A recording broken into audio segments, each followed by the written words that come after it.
Welcome to the Data Center Hawk podcast, where we help people make better decisions in the data center space. This is our 2021 Data Center Year in Review and 2022 predictions live on LinkedIn.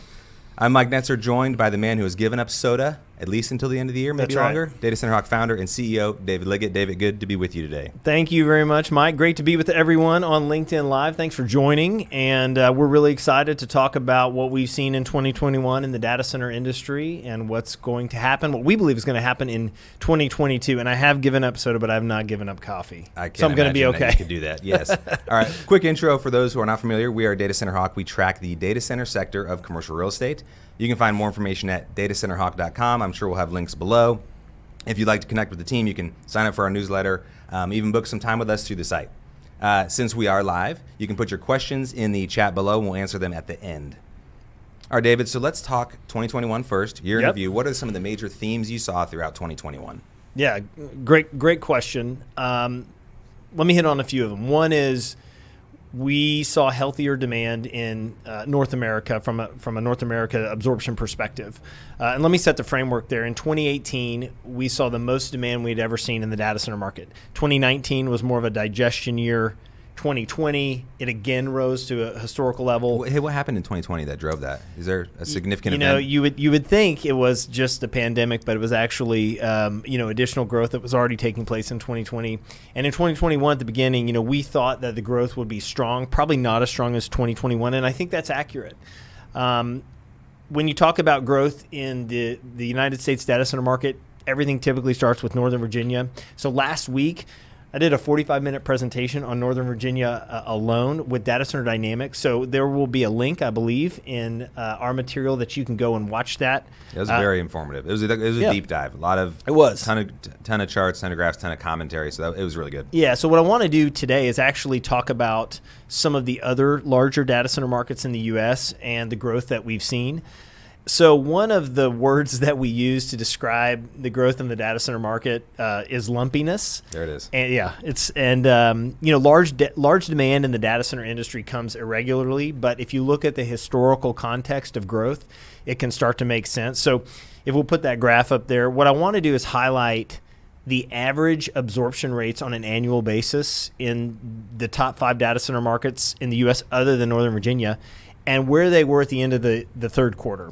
We're currently, in the last part of the year, so there's additional growth to that number. But what I wanted to do was highlight that. So the markets that we're looking at are Chicago, Dallas, Atlanta, Northern California, and Phoenix. There's a lot of activity taking place in these markets today, both from a supplied perspective as well as demand. So in Chicago, the average amount of absorption is around 37 megawatts annually. At the end of the third quarter this year, we were at 39 megawatts.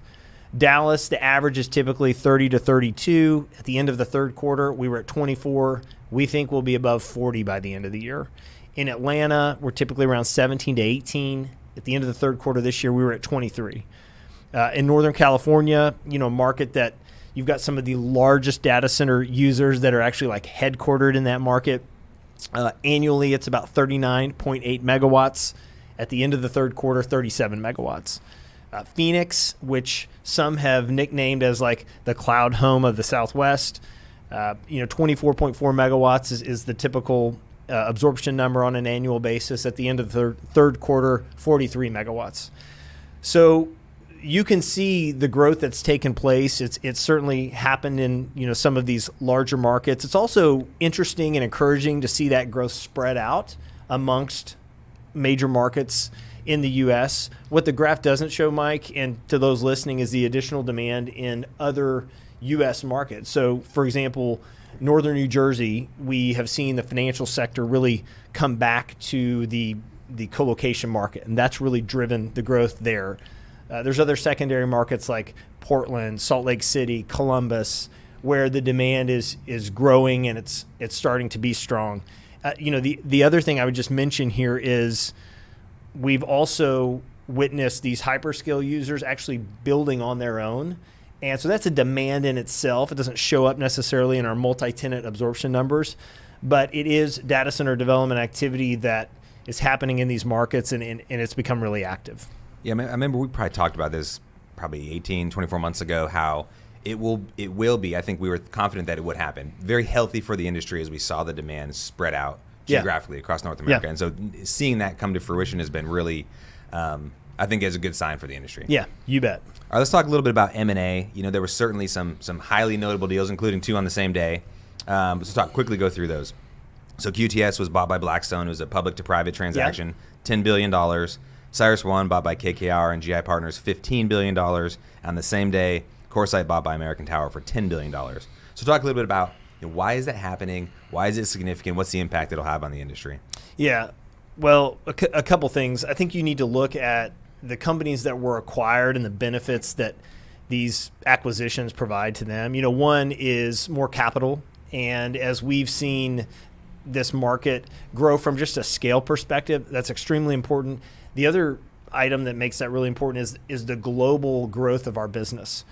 We're talking at a high level about the U.S. We're going to hit on some international trends here in a minute. But if you want to talk about additional data center growth, look at Europe, secondary markets in Europe, Asia. I mean, there is a lot happening in this market. And if you want to be competitive, you need to have the capital to do it. So that's one part of the benefit to those acquisitions. Another certainly would be in the flexibility in financial structuring of lease agreements and contracts. As the market has changed over the last 5 to 10 years, the actual end product for the user has changed. And so because of that, companies that have been able to adapt, build a product, and then also structure a transaction in a way that's beneficial to both the end user and the data center operator are the ones that are able to grow significantly. So those acquisitions are allowing those companies to do more of that. And, it's one of the reasons why we think in 2022, you'll see a lot more money being deployed into major and secondary markets across the world. Yeah, that the reality of, the public to private transactions are interesting because, everybody talks about kind of being out of that kind of rat race of beholden to the quarterly report. That exists in every industry, but I think it's accentuated in the data center industry just because of the capital intensive nature of their development. Bet. Interesting thing to know. One thing we've talked about this pod a lot is the data centers kind of moving towards the edge or moving towards kind of a smaller scale distributed network. And this is almost the opposite direction with the American Tower one, where they're a mobile cell tower company that is moving towards the data center space. But what you're seeing that, and you've seen there's some other similar transactions kind of that direction, is these companies looking to build like an integrated communication solution from mobile phone all the way to the cloud, which we all know is a data center. Yep. So interesting to watch. I think there's some macro trends that are continuing to develop. And we've also seen acquisitions, before 2021 that were similarly. I think the end result was going for a similar outcome as you just mentioned. Building that portfolio of companies to serve user needs and to meet the demand moving forward. Yeah, absolutely. So, any other trends for 2021 as we kind of wrap it up? Yeah, just a couple more. I think 2021 marked the year that people were focused on like that path to growth and quickly delivering supply. I don't think that's ever been more important from a supply standpoint as it relates to, acquiring land parcels, working to get the power infrastructure in place to meet the timelines that are needed. And there's aspects that have come up in this environment that we've been in that have made it challenging. One is that the land sizes need to be larger. Another is that there are transactions that are interested in those land opportunities before, sometimes even the dirt has been moved.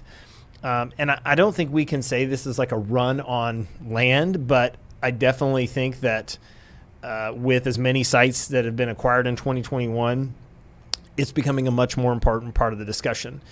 I think there's a common thought maybe out there in the market that, you can just build a data center facility anywhere, but the reality is it takes a lot of time and it costs a lot of money. And so, and these data center facilities are becoming more valuable the closer they are to large, populations of people. And typically the land around those areas is very expensive. So when you think about all those things, that's become the ability to acquire land and get it ready has become really important. And that kind of leads into the supply chain discussion. It's seen certainly in the global economy, but it's very appropriate in the data center space. I would say that the supply chain was on the radar far before the pandemic in the data center space because, as you mentioned, it takes a lot of capital. It takes a lot of money to build these facilities. But I think 2020 and 2021 were created a hyper focus on this.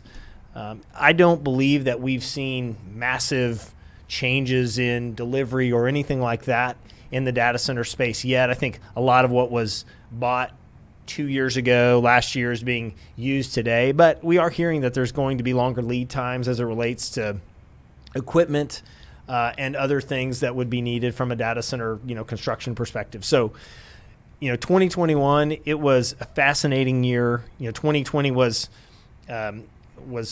tough and challenging because of the pandemic, but I think that both the data center operators and users figured out a way to make it work. We saw a lot of growth, and then 2021 was really the result of, I think, a lot of those things happening and spilling into this, this past year. But those would be the main trends that we saw, certainly from a North America perspective.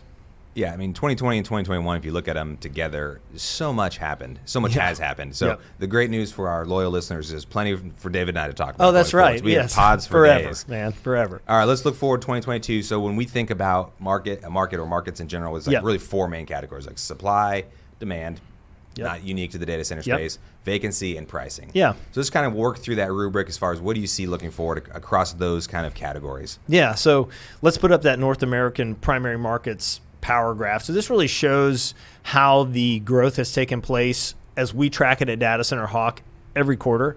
How it's happened and really the growth rates. From 2018 to 2019, it was about a 10% growth rate.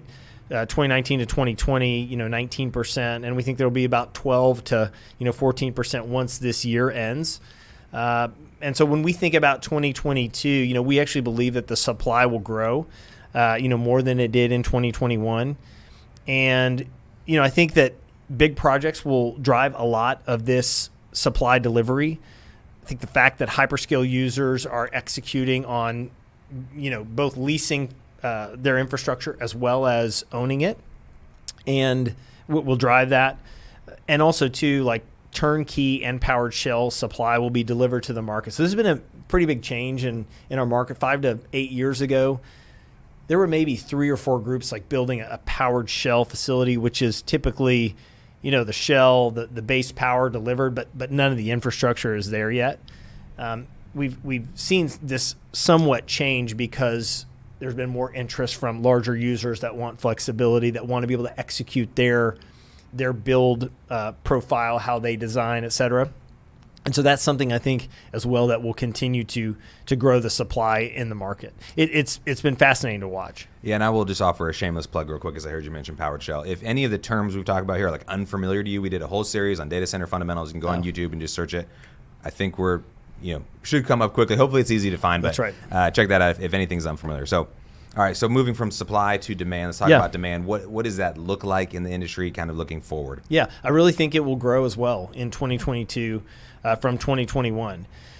The growth into, when we talk to people in the space today, they will tell you they're busier than ever. And, there's some people that will say, hey, I'm really busy, but you don't get the sense that there's going to be a good outcome.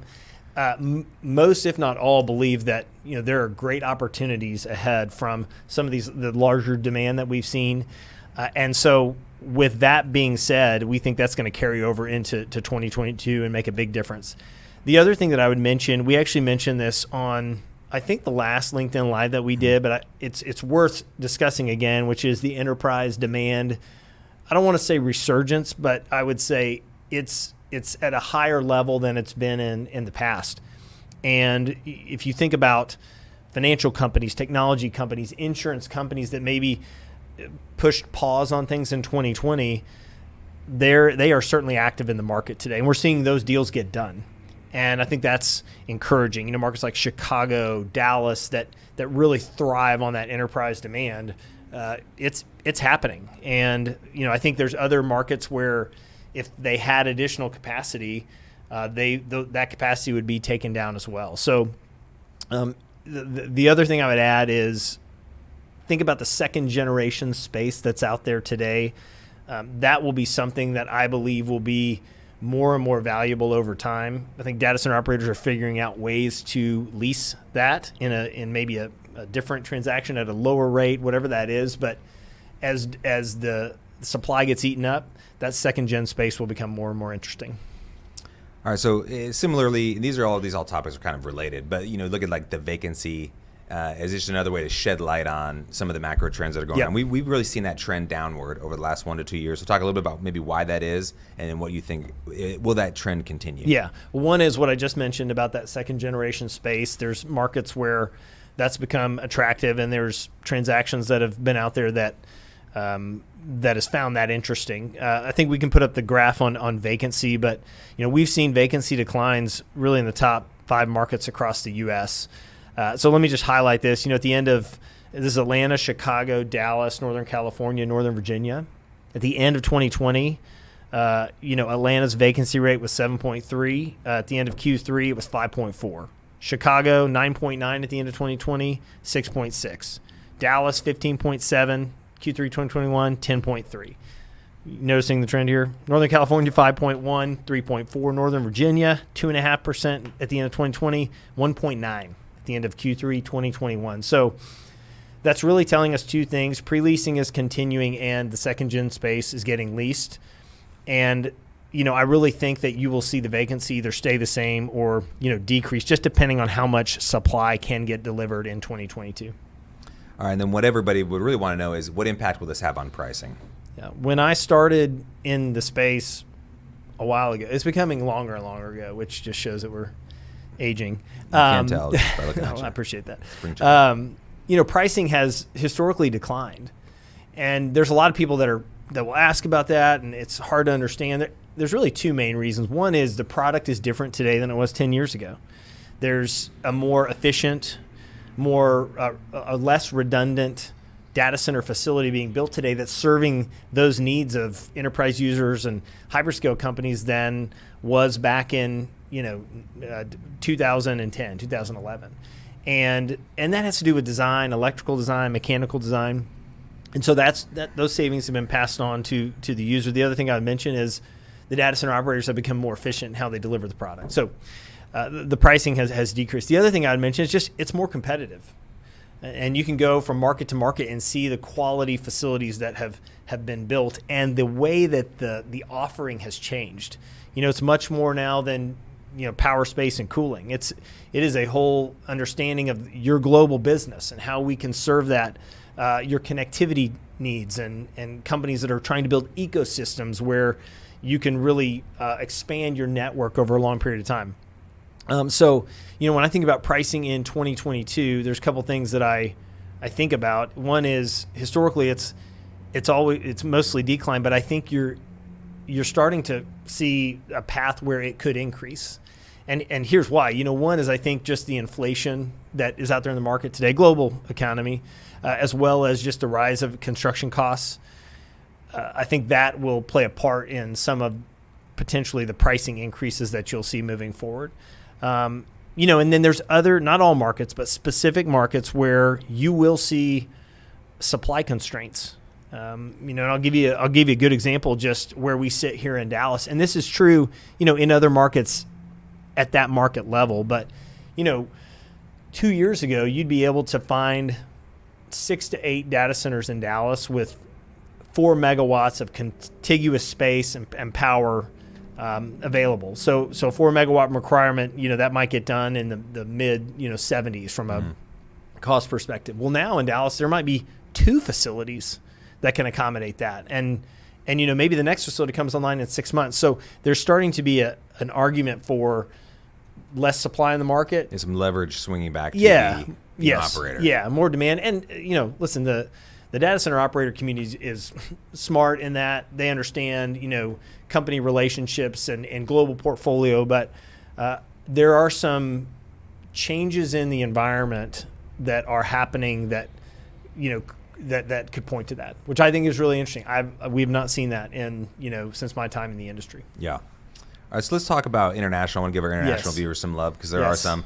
Talk about some of the things you're seeing from an overseas standpoint. Yeah. Well, first of all, thank you for joining. If you are many hours ahead or maybe behind. We're glad that you're on our LinkedIn Live, and you are probably the busiest people that are out there today, just given the heavy emphasis we've seen on hyperscale maturity in markets. If you look at what's happening in Europe, there's 5 main markets in Europe, and then there's but there's an additional I'd say 10 to 15 markets that we'd call secondary, where there's a lot of large scale data center activity happening. APAC is seeing similar things take place. And so I think, if you think about 2022, you will see large supply projects get announced. These are projects that have been worked on for 3-4 years. And we've even seen some in the last week. I think Yonder just announced a 100 megawatt project in Frankfurt. Cloud HQ just announced a large project in Paris. And these are markets traditionally that are like very hard to deliver supply in, or have become harder over time. So that's really encouraging from an international perspective. I think we'll see more and more M&A activity. It's very clear that U.S. data center operators are looking to figure out ways to get into European markets quickly, and one of the ways to do that is to acquire another data center operator. The advantages something like this provides are around an immediate customer base, as well. Sometimes these facilities have land next to them that has been part of that growth opportunity for that provider. So I think that's encouraging. But I think from an international perspective, paying attention to the regulatory environments will be important in 2022 as countries look to figure out how to deal with the large infrastructure demands that data center projects create. Yeah, the geopolitical even. Yeah. I think we're starting to see that in APAC specifically, like it's really coming to bear specifically on the data center industry. Yeah, and we're seeing some of that in the U.S., maybe a little differently than we have before. And so those are important things to pay attention to, because that will, could kind of greenlight projects moving forward. It also could, potentially slow down, where the opportunities are on an international basis. All right, let's jump now to the Q&A, question and answer section of our program today. This is not actually a question, it's a statement. Any thoughts on emerging markets like Latin America, India, and Africa would be much appreciated. Yeah, well, it's Christmas, it's the season for giving, so let's give a gift here let's of that knowledge. No, I think each one of those areas represents a massive opportunity. And because of the amount of people that are there and some of the underdeveloped markets that are there from an infrastructure perspective. I mean, I think, Latin America has been marked by hyperscale growth, the colo market becoming more and more mature. There's a number of telecom operators that are very prevalent in those markets, Brazil, Mexico, Colombia. And a number of those markets, too, are served by subsea cables. So I think those are exciting opportunities. India, this past year marked like multiple hyperscale projects being kicked off. There's a number of joint venture agreements being formed by groups to really chase the demand that's there. But I think most people think about India, just a massive population size that's there, and the opportunities with data center development. And then Africa, with most of the colocation market being kind of in South Africa, I think there's maybe opportunities to draft off of the investments made by cloud service providers. And, data centers like to cluster, and grow in areas where they know they can. And so that's certainly an area to pay attention to as well. I mean, like I said, all those areas represent massive opportunities for the data center sector. Yeah, our next question is on sustainability. A lot of the conversation around sustainability to date has been like around the power procurement side. Yes. Is that going to have an impact on design going forward? Yeah, well, I think it already has. There's definitely a big focus on sustainability from a power standpoint in our industry, which is great. And the industry, I mean, that is such a buzzword right now in our space, which is a really good thing. But I think if you look at data center design, I think you could get data center operator one after the other that would show you what they are doing from a design standpoint to apply a sustainability approach to their methods. If you think about just there's certain providers that are working to get as much water out of the data center as possible.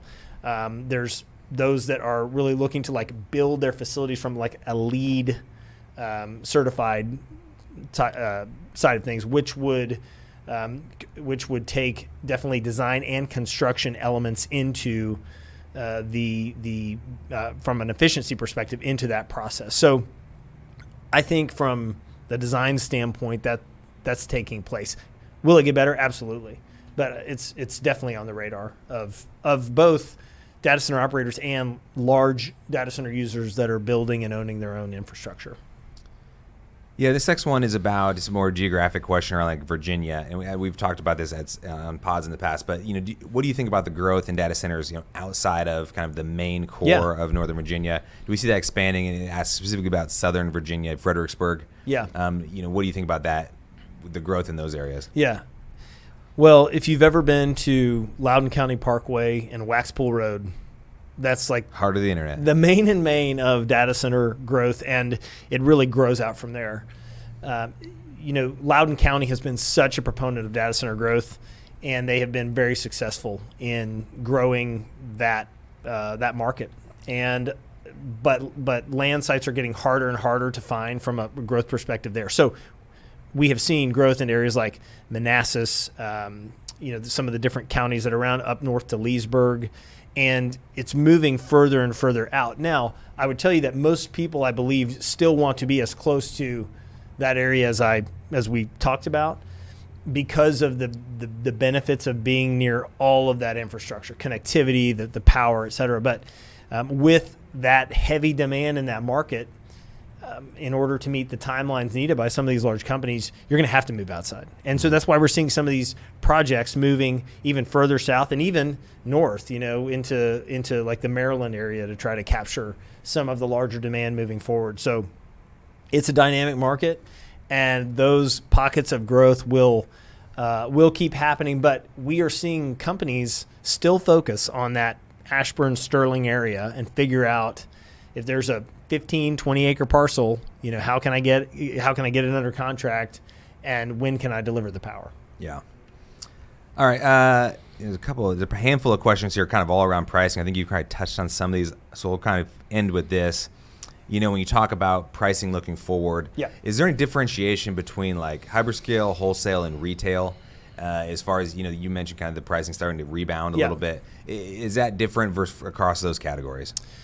Yeah, I think it would be. I mean, when you look at pricing for smaller opportunities in that retail sector, those are typically driven by more connectivity, network needs, and those, will be more at a premium. But that wholesale hyperscale, the wholesale area, let me focus on that.